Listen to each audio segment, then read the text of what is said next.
It was my birthday when the message came through. Happy birthday. I'm alive. It was from my grandfather, who, as far as I knew, had been dead for years. My hands started shaking. I tracked the number, heart thudding in my chest, and the trail led me straight to a nursing home. They stole your inheritance. Your house, he whispered to me when I found him. That night, I snapped a photo of him and sent it to the family group chat. Then I went to work, cutting off their allowances, freezing the accounts, shutting down the utilities. And that was just the beginning. It's more peaceful without you around. Everyone's less on edge, my dad said, voice slicing through the room like broken glass. From the kitchen, I heard my mom laugh. Oh, come on, don't be so mean. But honestly, maybe you should celebrate somewhere else. We've got a lot going on. I just stood there, phone in hand, staring at the dining table. Their dinner was done, half a cake, empty wine glasses, crumbs scattered everywhere like they didn't care. They hadn't even saved me a seat. Happy birthday, by the way, my sister Barbara muttered, still glued to her phone. She said it like she was trying to sound sweet, but her tone was off fake sugar, no warmth. Was gonna post a throwback of us, she added without looking up, but figured you'd want your space. I didn't even ask why they hadn't invited me to celebrate. I already knew. I was the odd one out. The one who always gave and gave, but somehow still came up short. I was the guy working 2 jobs to cover their bills. The guy who skipped out on weekends with friends because mom needed help with groceries, dad needed his car fixed, or Barbara just needed something. I wasn't angry. What I felt was colder. Numb, like the wind that rakes through the trees in January. Still, I kept my cool, slipped the phone into my pocket. Enjoy your night, I said. No yelling. No slamming the door. I just left. Got in my car, sat there behind the wheel, and stared through the windshield, trying to dig up a single memory where they'd actually celebrated me, where they'd shown pride, where I was more than just the guy they called when they needed something. The drive back home blurred past in streaks of city light, everything stretching like melted glass. Once I got back to my apartment, I turned off my phone, sat there in the dark, told myself it didn't matter, that their words were just echoes of the same old crap, dressed up as family. But when midnight hit, I couldn't help myself. I turned the phone back on. One new message lit up the screen. From an unknown number. Happy birthday. I'm alive. I just stared at it. Felt like a prank. Some sick joke from someone who thought they were clever. I was about to delete it. Then I saw the contact name, Grandpa. Grandpa, who'd been dead for 3 years. Or at least, that's what they told me. My heart started pounding. Cold sweat beaded up on my skin. I looked closer at the number. Same area code as the town he used to live in. But none of it made sense. He was supposed to be gone. Buried. I'd seen the obituary. The photos from that tiny funeral, Mom, Dad, and Barbara, all dressed in black. I wasn't even invited. Too busy with work, they'd said. With fingers that wouldn't stay still, I typed. Me. Who is this? The typing dots popped up. Then came another message. They lied to you. Your house, your inheritance, they took it. I need your help. Sleep was out of the question. I sat there, phone lighting up the dark room like some ghostly candle. That message from Grandpa burned on the screen like a fresh wound. They lied to you. Your house, your inheritance, they took it. I need your help. I didn't want to believe it. But the dread crawling up my spine said otherwise. I traced the call. It had come from a nursing home just 2 towns over. Took me less than an hour to get there, but it felt like time froze on the way. The place was old, worn down, gray walls, flickering lights. The kind of place where hope fades out slow. I walked in, and a nurse looked up at me. Her smile disappeared the second our eyes met. I think I'm here to see my grandfather, I said, voice barely steady. Her face softened. You mean Robert? Room 214. I nearly sprinted. When I got to the door, I stopped. My chest was pounding. What if I was wrong? What if this was some other old man? But I opened it. Sunlight streamed across the room, landing on the thin face of a man sitting by the window. His silver hair caught the light, and he turned, eyes locking on to mine with a flicker of life. I knew you'd come, he said. His voice was dry, papery, but it had that spark, that grit. Grandpa. He nodded. I wanted to hug him, but I couldn't move. My legs felt like they turned to stone. You're supposed to be dead, I whispered. That's what they wanted you to think, he said, motioning to the chair beside him. I sat down hard, still trying to make sense of it all. They took everything, boy. The house, the money. I wouldn't sign it over, so they made it look like I died. Faked the whole thing. My heartbeat thundered in my ears. They had a funeral. Pictures and everything. All fake, he said. They buried an empty box. Told you it was family only, didn't they? Yeah, I muttered, stomach turning. And the inheritance? I asked. That was always meant for you. Just you. But they needed it. Like they always do. His hand reached for mine, shaking as he grabbed on. I tried to fight them, but they stuck me in here. Told folks I was losing my mind. Took my phone. But I convinced one of the nurses, begged her. She let me use hers. And that was it.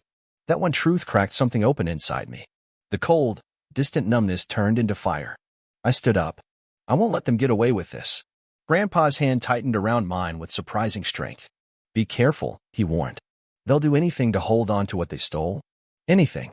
I stepped out into the cold. Winter slapped my face, but I barely felt it. My phone was already in my hand, ringing. Dad answered on the second ring. Oh, so you do remember you've got a family, he said, voice soaked in sarcasm. I just visited Grandpa. Silence. The kind that shatters.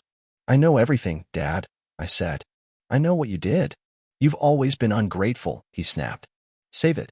There was something different in my voice, something cold, unfamiliar. A kind of sharpness I hadn't felt before. You told me he was dead, I said, steady as ice. You stole his house. His money. Left him to rot in some nursing home like he was nothing. Watch your mouth, Dad snapped back. You don't know the whole story. I know enough, I said. I've got proof. Texts. Photos. I'm going to the police. There was a pause, a muffled curse, and then I heard Mom's voice break in. Please, sweetheart, don't do this. You don't understand. We did it for the family. For all of us. I let out a dry laugh. No, you did it for yourselves. You keep throwing that word around, family, like it's not soaked in lies. I ended the call. They called back right away. I didn't answer. I drove home and started digging hard. Bank records, messages, old emails, photos. I knew where they kept their old paperwork, tucked away in the basement like I'd never think to touch it. But what I found wasn't just about the house. It was worse. Money, thousands, had been drained from Grandpa's account over the past 3 years. Not a little here and there. Big chunks funneled into 2 accounts, one under Mom's name, the other under Barbara's. All of it was supposed to be mine. The house. The inheritance. Everything. Grandpa had trusted them, and they cleaned him out. That's when my phone buzzed, Facebook notification. Mom had posted something. Families are built on trust and forgiveness.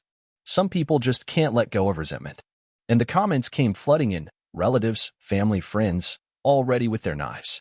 And Patricia, don't worry, sweetie. Some kids grow up selfish. Uncle Richard, ungrateful doesn't even begin to cover it. And Barbara, always ready to twist the knife. He's always been the problem child. Always stirring up drama. They were flipping the script, turning me into the villain. Another buzz, this time, a text from Barbara. Grow up. Grandpa's old. Half the time he doesn't even know what he's saying. You want the house? Fine. But don't expect a dime from me. You've always made everything about you. I wanted to hurl my phone across the room, but I didn't. Instead, I got to work. Screenshots. File backups. Every document I found, every message, every post, I saved it all. I built a folder on my laptop, labeled it Truth, and made 3 separate backups. They thought they could control the story, that I'd just fall in line, like always. But they didn't realize I was done being the good son. The cafe I picked was quiet. Just a low hum of people chatting over coffee and laptops. I sat in a back corner, far from the windows, where I could see the door clearly. Nowhere for anyone to sneak up. My laptop was open. A USB drive plugged in. On the screen, that folder, Truth, glowed like a loaded gun. Inside, documents, forged signatures, screenshots, bank statements, even a video of Grandpa in the nursing home. It was everything I needed. Then came a message from Mom. We're here. Please don't cause a scene. I didn't answer. Let them stew in that. The bell over the cafe door chimed. I looked up. There they were. Dad, rigid and scowling. Mom, nervous, her face pale. Barbara, grinning with that fake, sugary expression she always wore when she was hiding poison. They sat down across from me. Nobody said a word at first. Then Mom leaned in. Honey, can we just talk this out? We're still family. Family. I let that word sit there between us, heavy as a stone. You mean like when you told me Grandpa was dead? When you stole his house and dumped him in a care home? Dad's face twisted in anger. Don't you dare. I leaned back and clicked on a file. A video filled the screen, Grandpa's voice, raspy but clear. They took it. The house. The money. Everything. They lied to you. Mom's hand flew to her mouth. Dad tensed, leaning forward with a growl in his voice. You think this little stunt scares us? Your grandfather's confused. Senile. Half the time he doesn't know what year it is. Oh, really? I said, and clicked again. This time, it was a scanned document. The inheritance agreement. 2 signatures, Grandpa's real one, and the one they forged next to it. They went quiet. Then Barbara scoffed, a bitter little laugh. You're so dramatic. You really think this makes you some kind of hero? You always act like you're some innocent kid who's been wronged. Reality check. I smiled. Let's talk about reality. Click. Screenshots popped up, her social media posts. Luxury vacations. Designer bags. Spa weekends. Right next to them, the bank records showing transfers from Grandpa's account straight into hers. Her smile disappeared. You had no right, she hissed. No right. I snapped. Like you had no right to steal the inheritance meant for me? To pretend Grandpa was dead and throw him away like garbage. Mom's voice cracked. Sweetheart, please. We were trying to protect you. You've always been so sensitive. Protect me. I leaned across the table, voice low and cold. You left him to rot in a home. You lied. You stole. And now you expect me to pretend like it's all just a misunderstanding. Dad slammed his hand down on the table. That's enough. This is a family matter. And if you don't shut up, you're going to regret it. I didn't move. Oh yeah? What are you going to do? Lie about me again? Tell everyone I'm a failure? Like when you said I stole from you. Or that I was ungrateful. His face darkened, rage boiling beneath the surface. You've always been the problem, he hissed. Always blaming others. Always running away. Grandpa never even wanted you around. I leaned back, a small smile tugging at the corner of my mouth. That's funny, I said. Because he's here. The cafe door creaked open behind them. They turned around, and there he was, Grandpa, leaning on a cane, slow but steady. His coat dusted with snow, his eyes sharp as ever. Mom went pale. Dad's jaw dropped. Barbara actually squeaked. Hello, son, Grandpa said. His voice was faint, but every word hit like a hammer. Surprised to see me? You. Dad stammered, scrambling for an excuse. You told me I was losing my mind. Grandpa said, each word louder than the last. Said I wasn't safe at home. Said you'd look after the house.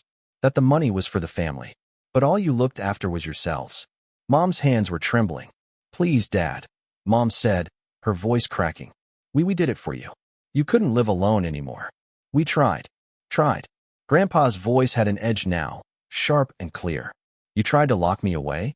Tried to strip me of everything I worked for? Tried to erase me from my own life. Dad stood up, face red. All right, that's enough. We're leaving. This whole thing's a setup. Sit down. My voice cut through the air, low and steady. For the first time in my life, he actually obeyed. I've got enough proof to bring everything to light. I told him, calm but cold. You lied. You stole. You left him to rot. And now the truth's coming out. Mom's voice trembled. Please, honey, we can fix this. We can work something out. We're still family. No, I said, eyes moving from her to Dad to Barbara. Not anymore. I looked each of them dead in the eye. From this moment forward, you're nothing to me. Strangers. Barbara's face twisted like she'd tasted something sour. You think you're better than us? A hero, is that it? You think you'll make it on your own? I let out a quiet laugh. No, Barbara. I wasn't anything because of all of you. But now I'm free. I turned to Grandpa. Let's go. You've wasted enough of your life on these leeches. As we walked away, Dad's voice chased after us. High and broken, desperate. You'll regret this. You need us. You'll always need us. But I didn't even glance back. His words vanished behind us, swallowed up by silence. When we reached the car, I helped Grandpa in. His hands trembled, but his eyes were bright and steady. Are you sure about this? He asked, voice barely above a whisper. I should have done it years ago, I said. We drove off, leaving behind the ruins of a family that had never really been one. Once we were back at my place, I pulled out my phone. One tap, blocked. Mom, Dad, Barbara. Gone. I even blocked them on the banking apps and messaging services. I wasn't leaving any windows open. The first call came within the hour. Dad. Then Mom. Then Barbara. I just watched the screen light up, then fade.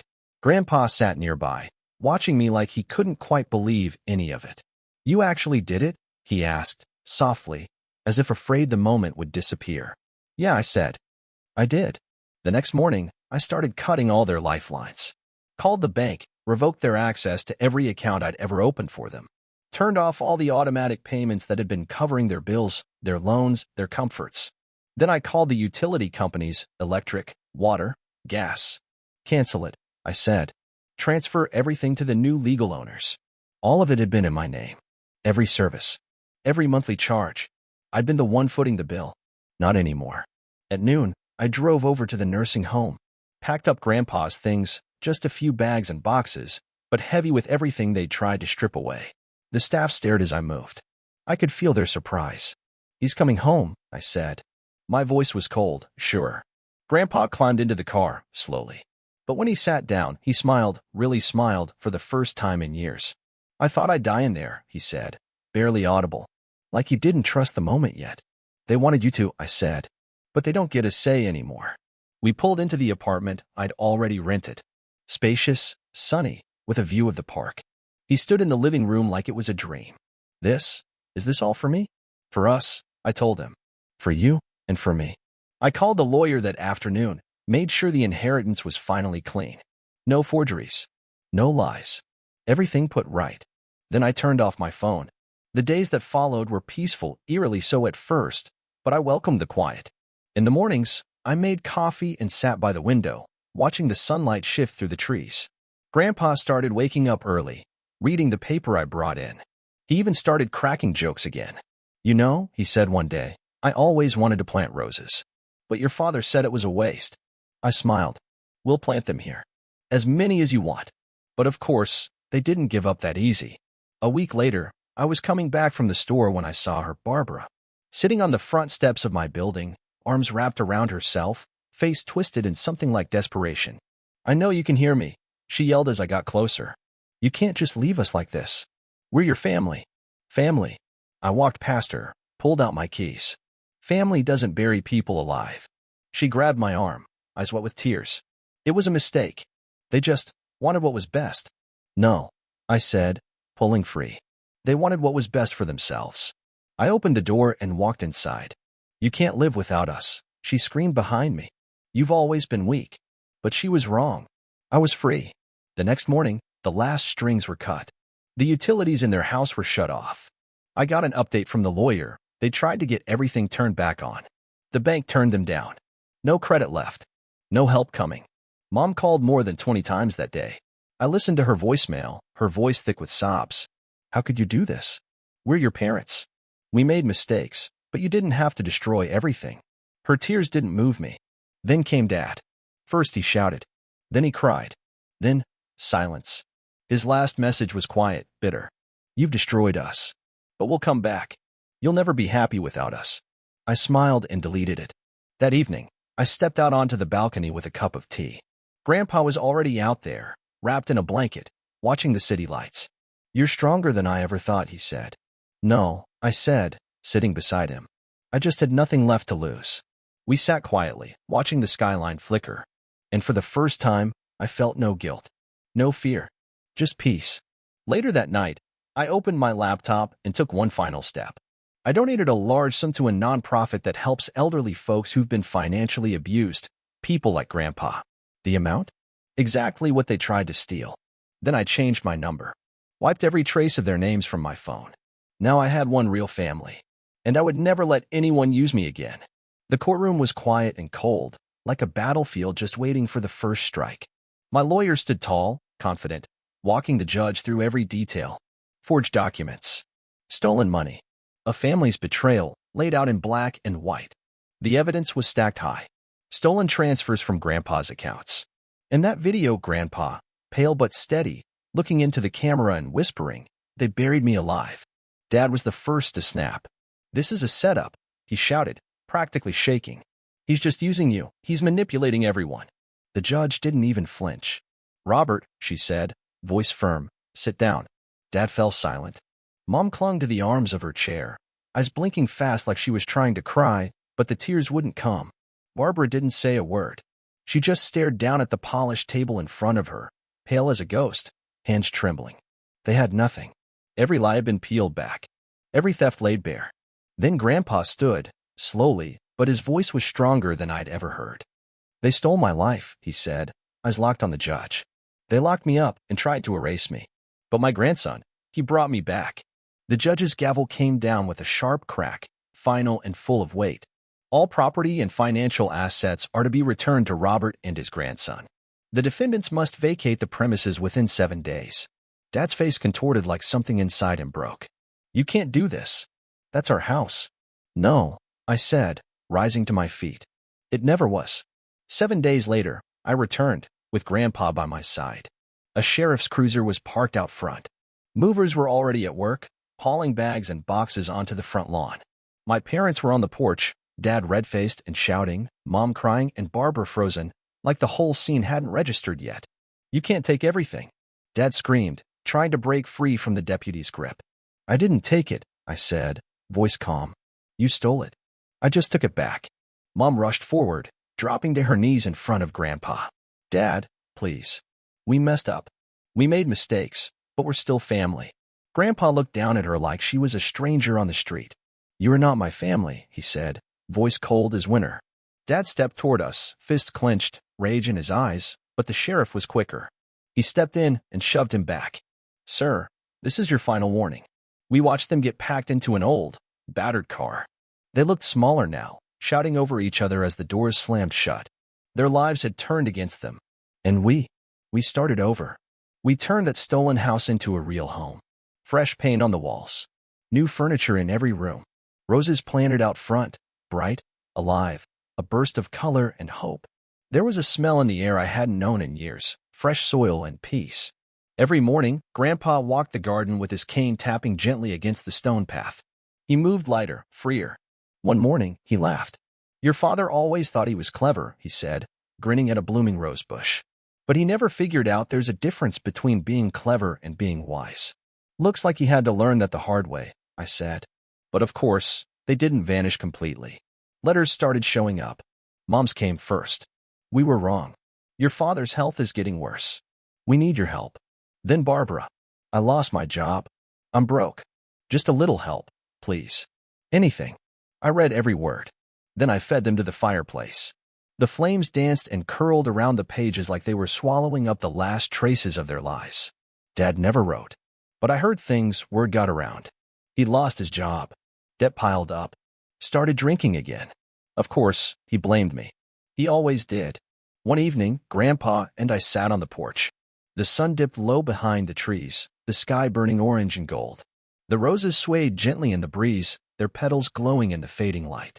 "I really thought I'd die in that nursing home," he whispered. "You won't lose this place again," I told him. "Not while I'm around." A car drove by out on the road, its headlights sweeping past. But it didn't matter. That world, the one we left behind, was gone. This was our life now. No more lies. No more betrayal. "I'm proud of you," Grandpa said softly, his voice catching. "You did what I never could." "I did what they left me no choice but to do," I said.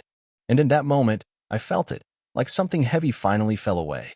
The weight, the bitterness, the guilt. Gone. We sat in silence, the porch light behind us glowing warm and steady. This house, they tried to claim it. But they lost it. And we made it ours.